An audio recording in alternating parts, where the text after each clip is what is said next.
Halo Sobat Sam, kembali lagi di Recitatif, ruang cerita asik tapi edukatif. Kali ini asiknya masih tetap di bagian saya, edukatifnya kita kedatangan Kak Mario Santoso. Perhatian, perhatian. Anda sedang berada di ruang cerita santai non-edukatif bersama seminar edukasi musik. Halo semuanya, selamat sore. Selamat sore Kak Rus. Sore Pak Mario, terima kasih banyak sudah meluangkan waktu untuk ngobrol-ngobrol nih sama Sam. Ya, terima kasih untuk invitation-nya juga. Kita mulai dari pengalaman masa kecil kali ya, yang paling jauh ya. Oke. Gimana sampai bisa nyemplung di area ini? Apakah dari kecil memang selalu udah tahu kepingin mau jadi pianis apa gimana? Oke. Yang sebetulnya awalnya kan belajar dari umur 5. Umur 4 dulu tepatnya masuk ke KMA Yamaha. Terus habis itu waktu seingat saya sih waktu itu guru organnya, guru elektronnya bilang, "Kamu kenapa nggak coba ke YPM?" Dia bilang gitu. Karena kebetulan waktu itu dia mendeteksi ada perfect pitch. Dah itu doang awalnya begitu. Makanya setelah setahun kita coba daftar ke YPM. Masuk ke yang paling kecil, Tra Elemental gitu ya. Sama Ibu Susiana Adichan. Oh, mamanya Nadia. Mamanya Nadia. Ya. Dan masih nggak tahu juga suka musik atau enggak gitu kan. Pokoknya ngelakuin aja. Masuk kan kan biasalah kan dulu mama saya sama teman-teman yang selingkungan gitu kan, yuk masuk sama-sama gitu kan, masuk ke sekolah sama-sama. Ya udah. Tapi abis itu saya discover kalau saya suka musik, tapi again masih belum tahu apakah mau jadi pianis atau enggak. Yang penting cuma suka aja karena taunya dari mana suka atau enggak, apapun yang misalnya saya lagi capek lah, atau lagi kesel lah, atau lagi apa, saya menyalurkannya pasti ke piano. Pelariannya Jadi pelariannya ke piano gitu ya. Dan kebetulan setiap tahunnya kan ada ujian akhir tahun YPM. Lumayan hasilnya juga bagus, maksudnya memuaskan. Jadi makanya saya pikir, oh mungkin emang saya mulai suka gitu ya. Tapi kecintaan itu baru betul-betul yakin di hati saya kalau saya mau jadi pianis itu sejak waktu masuk ke PK1 di YPM. Berarti SMP, SMA? Itu tahun 98 ya berarti ya. Tahun 98 sepertinya. Ya, SMA 1 atau SMP 3 lah antara itulah pokoknya. Nggak ingat tepatnya. Nah, di situ betul-betul maksudnya lihat kan waktu itu kan saya waktu itu sakit ceritanya. Waktu ujian kelas 6. Sakit sehingga udah nggak konsen, tapi kan nggak mungkin bisa batal ujian, jadi harus tetap ujian. Tapi waktu itu saya dapat ranking 5 di kelas 6 itu.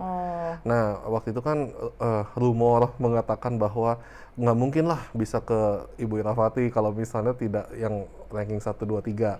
Dan betul emang awalnya pun juga nggak diterima, maksudnya awalnya saya sampai bingung mau ngapain. Akhirnya saya approach Ibu Adelaide Simbolon gitu kan, mau nggak maksudnya kalau ngajar saya gitu.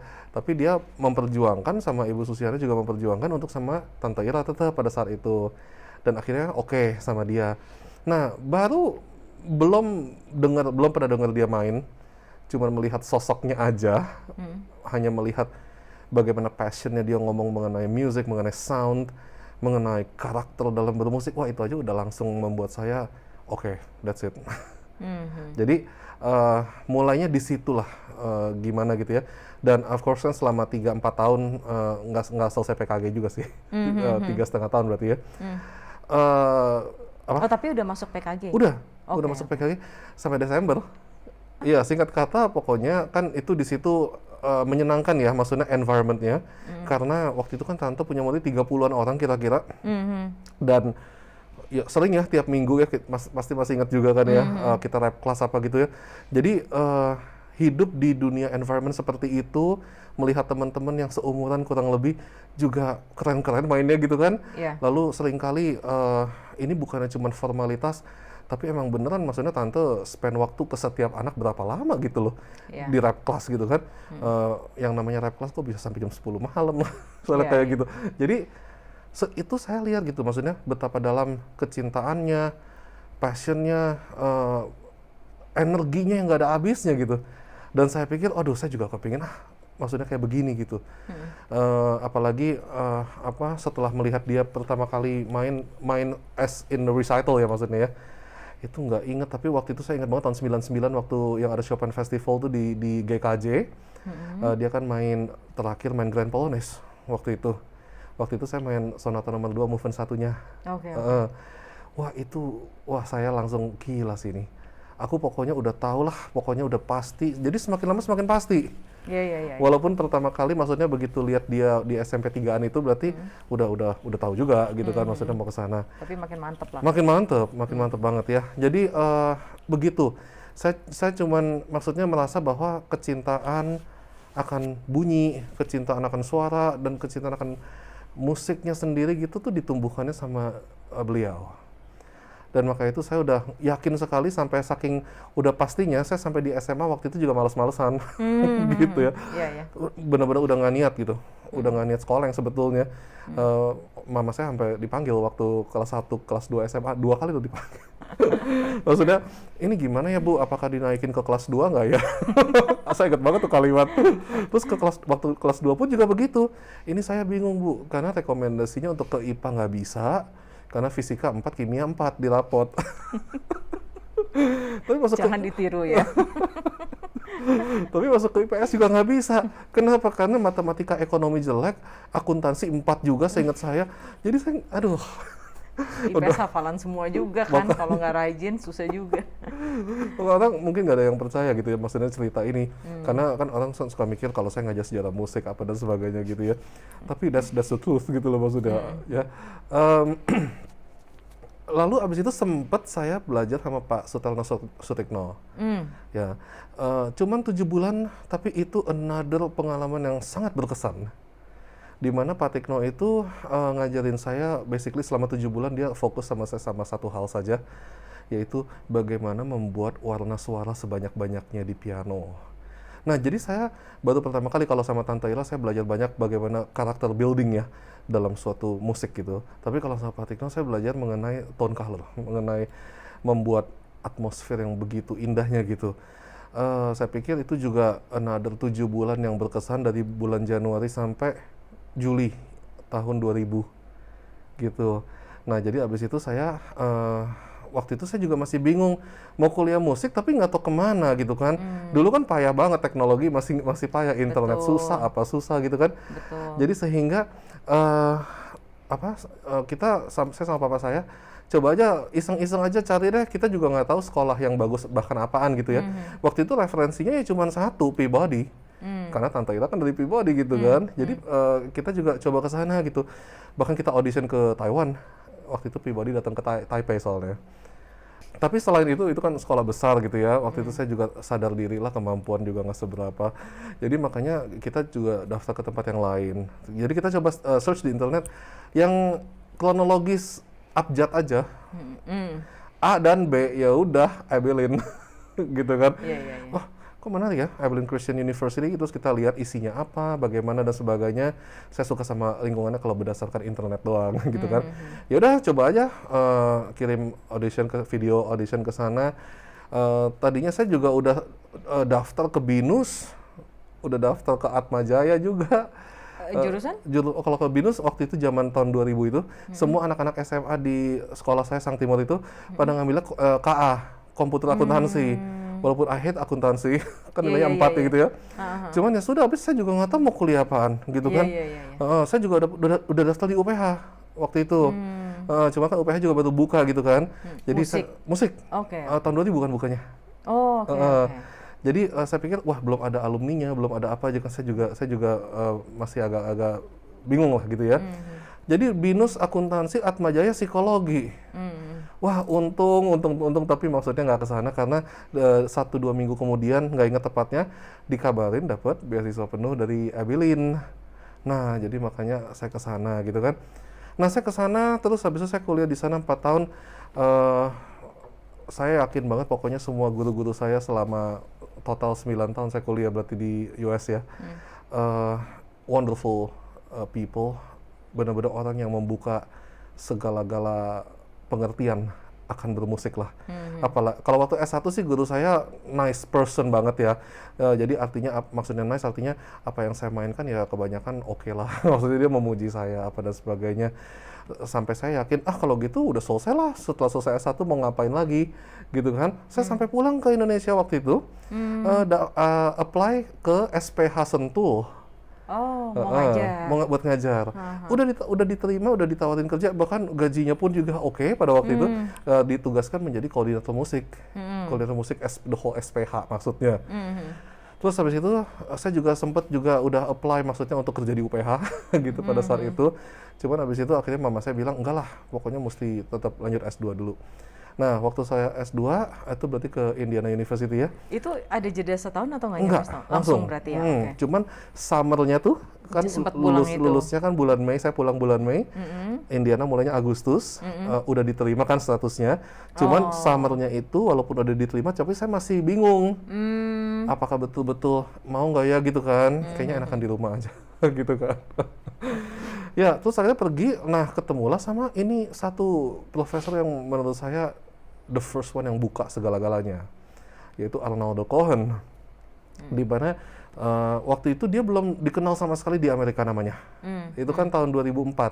Saya masuk ke Indiana tahun 2004, dia juga masuknya tahun 2004. Tadinya mestinya Mark Andre Hamelin yang masuk ke sana. Sama istrinya.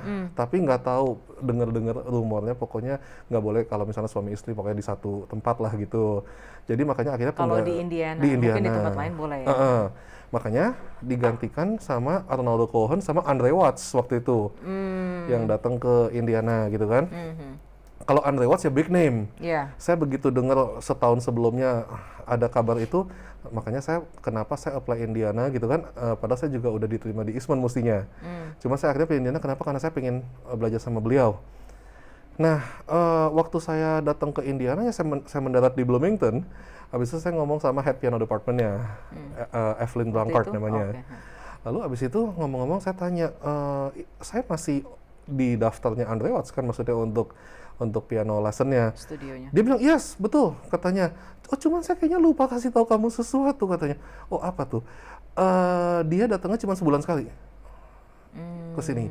Hah? Kenapa begitu? Karena dia sibuk banget kan, consulting di mana-mana. Sehingga kalau nanti dia datang ke sini, kamu lesnya langsung di weekend 5-6 jam. Jadi harus begitu gitu.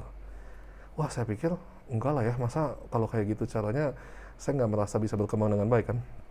Habis itu saya bilang, apakah masih bisa tukar studio nggak gitu kan? Ya bisa aja sih, kan belum ada formal gitu kan maksudnya. Kamu mau ke studio mana emangnya? Ya nggak tahu, yang saya tahu cuma kamu doang, si Evelyn maksudnya di sini. Kalau ke kamu aja bisa nggak? Bisa tapi nggak semester ini, semester depannya. Karena saya masih penuh nih sekarang. Aduh masa ntar di tengah-tengah ganti guru kan juga pusing gitu kan. How about this katanya, gimana kalau kamu sama Cohen? Siapa lagi Cohen? Nggak tahu tuh orang mana gitu kan. Cuman baca-baca ininya, bio-nya kan katanya profesor di Royal Academy sebelumnya gitu kan, for 25 years gitu. 25 tahun ya di sana. Nah terus ya udah kalau misalnya emang disuruhnya ke dia ya udah kita ikutin aja gitu kan. Karena mengingat permainan kamu sepertinya kamu akan fit sama dia katanya. Ya oke. Saya murid pertama. Murid pertamanya Cohen. Karena nggak ada yang tahu dia siapa kan. Begitu Andre Watts datang ya pasti mau sign up ke dia semua gitu. Nah, lalu masuklah lesson pertama sama dia, main Polonaise Fantasy Chopin. Baru sampai midway lagunya di stopin sama dia. Terus dia tanya, "Kamu lagi ngapain di sini?" Oh, lagi mulai master program gitu kan. Oh, oke. But you don't even know how to play piano. Tanganmu kaku sekali. You have good tone katanya, tetapi tanganmu yang sebetulnya tidak menchannelkan apapun gitu. Jadi artinya it doesn't even make sense how come you can play piano tapi dengan straight arm, betul-betul tidak bergerak, tidak move sama sekali, arm tidak mengikuti pergerakan melodi kontur misalnya gitu dan sebagainya. Saya masih nggak ngerti apa-apa gitu dia ngomong apaan intinya. Terus habis itu dia kasih contoh. Begitu dia kasih contoh, terus dia bilang, at least perhatiin arm saya bagaimana saya bergerak katanya. Wah, kok lain ya gitu kan. Bunyinya pun juga beda, dan saya ingat banget maksudnya di kelas studio kelas ya, kayak rap kelasnya gitu kan. Saya ingat banget ada satu temen orang Taiwan, gila mainnya bagusnya setengah mati gitu ya. Waktu itu lagi main Schumann Fantasistuke, lagi main yang nomor satunya, yang Das Abends ya. Dan hanya untuk membuat satu frase aja itu takes more than 1 hour. Padahal menurut saya dia pianis yang udah keren banget, maksudnya technically sangat canggih gitu ya. Tapi hanya untuk membentuk satu phrasing doang, hanya untuk membuat bagaimana kemulusan melodi lainnya itu bisa sampai lebih dari 1 jam. Dan sampai akhirnya dia dapet, and then Arnaldo tiba-tiba just celebrate. Maksudnya like, that's it. Wah, saya pikir kok seru banget ya. Saya nggak pernah mikir musik sampai segitu detailnya gitu kan. Nggak pernah tahu bahkan, oh ternyata the way to listen sampai segitunya gitu. Jadi makanya saya pikir, wah ini nih keren banget nih gitu kan. Saya ngerti sih maksudnya dia mau ngapain. Karena saya yakin yang waktu dia bilang, tone kamu bagus yang sebetulnya. Cuman kamu masih belum punya perfect control akan bisa membuat itu semua gitu loh. Nah, jadi waktu saya dengerin itu, terus saya juga lihat misalnya ada satu pianis dari Rusia main Scriabin Etude seperti toys karena tangannya besar, tekniknya juga luar biasa. Jadi main Scriabin Etude just as easy as that gitu. Tetapi pada waktu dia perform Beethoven Opus 31 nomor 2 Tempest misalnya, hanya untuk membuat that tiny slur, 2 notes slur bermasalah sekali. Misalnya kayak gitu kan. Jadi saya di situ jadi mikir gitu, wah gila ya musik ternyata susah amat ya ternyata. Dan aspeknya bukannya cuma sekedar the faster the better gitu kan, atau the louder the better gitu kan, tetapi konsepnya ternyata it's something about deep artistic level yang maksudnya harus diinterpretasi gitu kan. Dan itu juga another thing yang saya belajar banyak tuh. Karena saya nggak pernah mikir itu. Yang saya pikir ya udah skor tulisnya begini, ikutin aja. Tapi saya nggak pernah mikir apa pengertian forte yang ada di situ. Misalnya, saya cuma tanya forte, oke, kalau forte berarti boom gitu kan.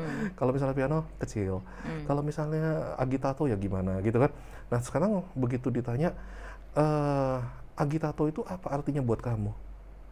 Kok ada kata-kata buat aku gitu kan? Mestinya kan pertanyaannya, agitato itu apa? Atau forte itu apa? Tapi ini kok buat kamu? Berarti subjektif dong jawabannya. Kalau misalnya buat saya, ini agitatonya kok berasanya waktu itu lagi ngerjain Scriabin Etude yang 42 nomor 5. Itu kan ada affanato di sana. Apa affanato? Apa bedanya dengan agitato misalnya menurut kamu? Gitu kan. Wah, saya pikir-pikir gitu. Wah, saya jawab apa? Berarti bisa dong intinya gitu kan. Nggak harus ada aturannya gitu kan. Nah, itu yang kayak gitu-gitu saya juga belajar. Di mana ada kalimat misalnya gini, the music itu is meaningless, the score is meaningless unless kamu betul-betul menghidupkannya kembali melalui interpretasi. Nah itu hal yang saya nggak pernah dengar kalimat itu, nggak pernah dengar. Yang saya pikir selalu pasti ada ultimate point-nya dalam belajar musik. Dalam hal ini piano maksudnya ya. Selama saya hafal dan selama saya udah mengikuti instruksinya, oh that's the end then, I'm ready for the next piece, gitu kan. Berarti intinya ada titik perfectnya gitu.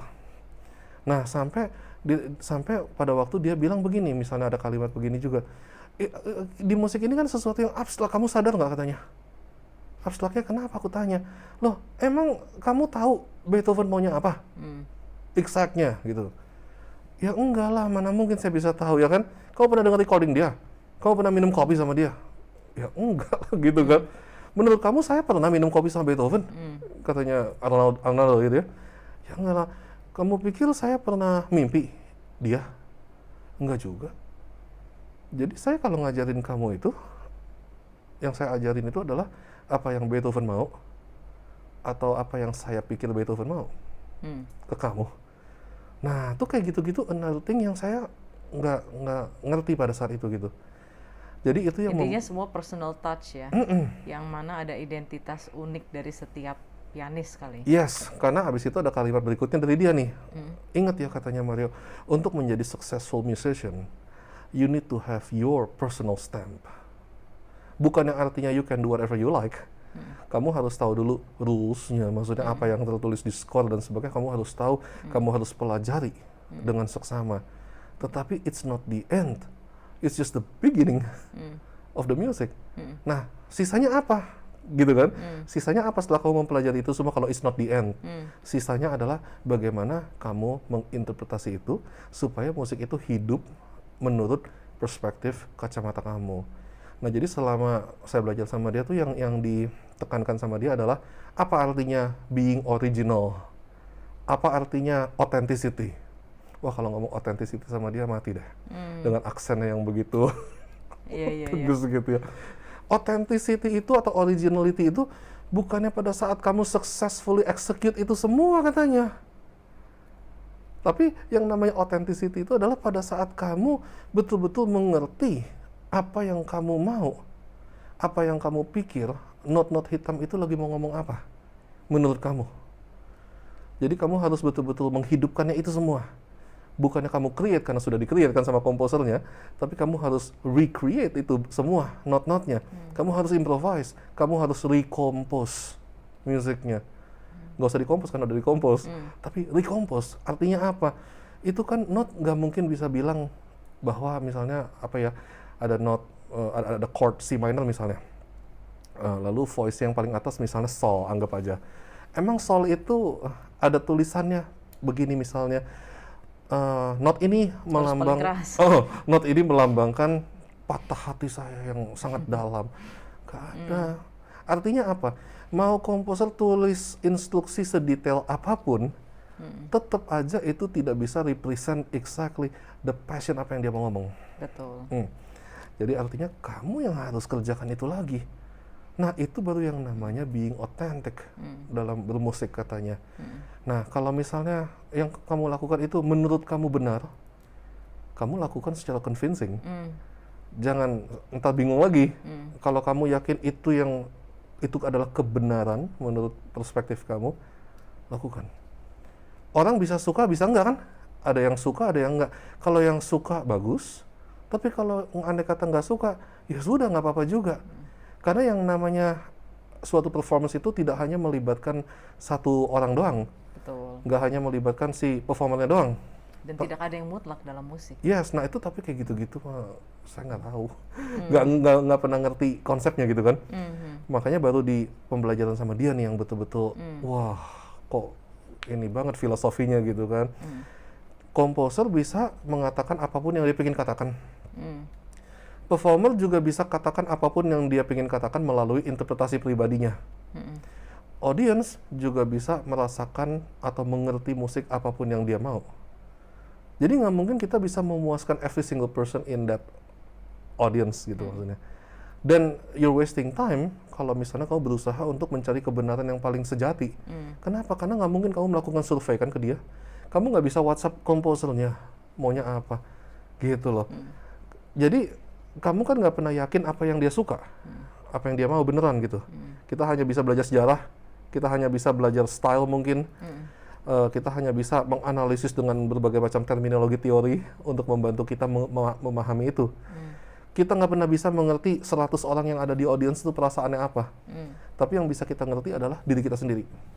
Apa yang kita pikir, apa yang kita mau, persepsi kita bagaimana akan itu. Nah, itu yang harus kamu sampaikan. Nah, hal-hal kayak begitu tuh luar biasa sekali. Ya, ya. Ya itu sebenarnya sama kayak ibaratnya storytelling ya. Ya. Story-nya udah ada, storyline-nya udah ada. Masalahnya gimana kita ngomongnya, menceritakan ulang dengan interpretasi kita dan semua. Kita mesti menjadi storyteller sejati yang memang interpretasinya memang di kita gitu kan, gimana mau ngebawa alur. Karena kan kata-kata yang ada di story-nya itu udah basically udah baku, nggak bisa ngapa-ngapain. Betul, gitu kan. betul. Dan maksudnya 10 orang bisa bacain story yang sama, tapi dengan cara yang berbeda-beda. Buat apa kita menjadi second Martha Argerich atau Exactly. well, even though I would love to be the second Martha Argerich.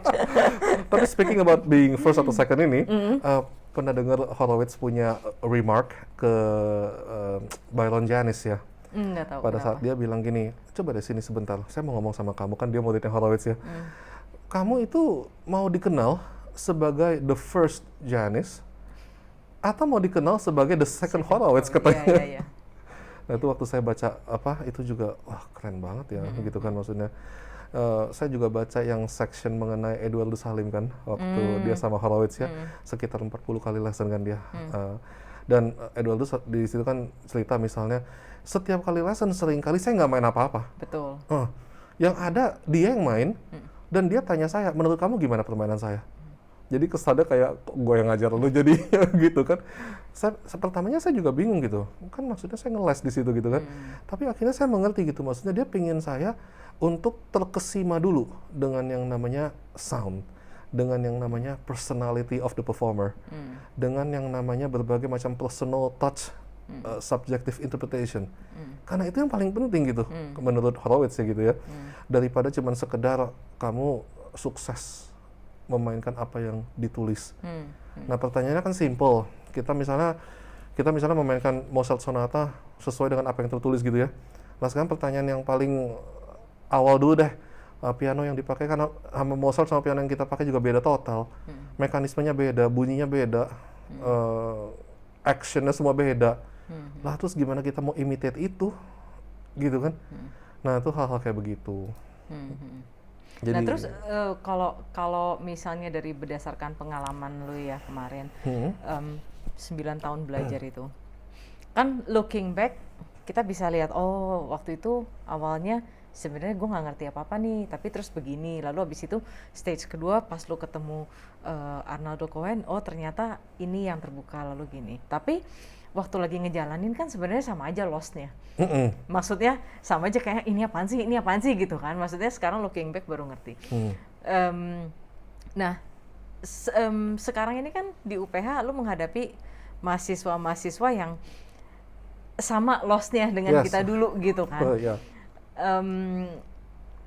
Menurut lu gimana? Maksudnya perbedaan, apakah lu mencoba mengaplikasikan yang dulu dosen-dosen lu ajarkan ke lu, atau kita butuh pendekatan yang sama sekali berbeda sekarang untuk anak-anak yang atau mahasiswa yang zaman now gitulah istilahnya. Well so far I'm blessed. Kenapa? Karena saya punya murid yang tidak menyusahkan. Maksudnya tidak menyusahkan adalah I make it clear from the beginning. Yang nyusahin dosennya. Enggak. Well, it's kind of true. Cuman kalimatnya begini, tolong ya, kamu ini kan mahasiswa. Jadi saya di sini tuh tugasnya bukannya untuk nemenin kamu latihan. Kamu latihan itu kamu harus tahu itu tugasmu. Ya, untuk mengerti apa yang diminta sama skor. Jangan sampai kamu datang, misalnya saya tanya, kamu misalnya main apa, Wonder Fantasy, Schubert gitu kan. Lalu misalnya saya cuma tanya, ini diambil dari poem yang seperti apa, misalnya gitu. And you don't know anything about it misalnya. Itu hal-hal kayak gitu kan, you don't need me actually. You can do it yourself, you can research yourself. Nah, jadi tugas saya di sini yang sebetulnya itu adalah untuk membantu kamu, karena kamu kan lebih muda dari saya. Untuk membantu kamu untuk mencari jati diri kamu sendiri. Membantu kamu untuk mencari cintamu dengan komposer ini gitu. Jangan sampai ada saya di tengah-tengahnya gitu loh maksudnya. Nah jadi kan makanya seringkali saya suka bilang sama murid saya, kamu sama saya tuh apa bedanya yang sebetulnya? Kalau dulu kan Cohen bilang, kamu nggak tahu Beethoven, saya juga nggak tahu Beethoven gitu kan. Nah kalau ini saya ngomongnya, saya cuma ganti kalimatnya aja gitu. Kamu sama saya yang sebenarnya apa bedanya? Ya sebenarnya nggak ada bedanya. Kita sama-sama nggak tahu itu maunya apa, dia maunya apa. Bach buat Chaconne dengan perasaan yang sangat sedih sekali gitu kan misalnya. Tapi apa pengertian kesedihan gitu kan? Apakah misalnya Beethoven misalnya buat lagu-lagu yang terakhir dengan ketulian total gitu kan? Apakah kita harus betul-betul jadi tuli juga gitu maksudnya untuk bisa mengerti itu? Enggak kan yang sebetulnya. Nah, jadi saya juga nggak tahu, kamu juga nggak tahu. Tapi bedanya saya lebih tua dari kamu. Dimana saya punya pengalaman lebih banyak dari kamu. Maka dari itu, yang saya mau lakukan kamu ini adalah saya mau guide kamu untuk dapat channelnya, untuk dapat benang merahnya. Kamu sama lagu ini maunya apa? Kamu mau diapain lagunya gitu loh maksudnya. Kamu harus mempunyai relationship yang sangat-sangat kuat gitu. Bukan karena saya suruh, bukan karena komposernya suruh begini. Ya, apalagi kalau saya yang suruh lebih gila lagi gitu maksudnya. Jangan pikirannya untuk memuaskan dosennya. Supaya nanti waktu ujian nggak fail. Tapi kan again, maksudnya pemahaman mahasiswa pasti sama kayak kita dulu di sini. Sedangkan seharusnya kan berada di sini gitu kan. Nah, ini bagaimana menjembatani gap itu gitu supaya mereka sama lost nih ya, tapi mereka lebih ngerasa kayak oke, I'm in the right path atau I'm doing Oke. the right thing.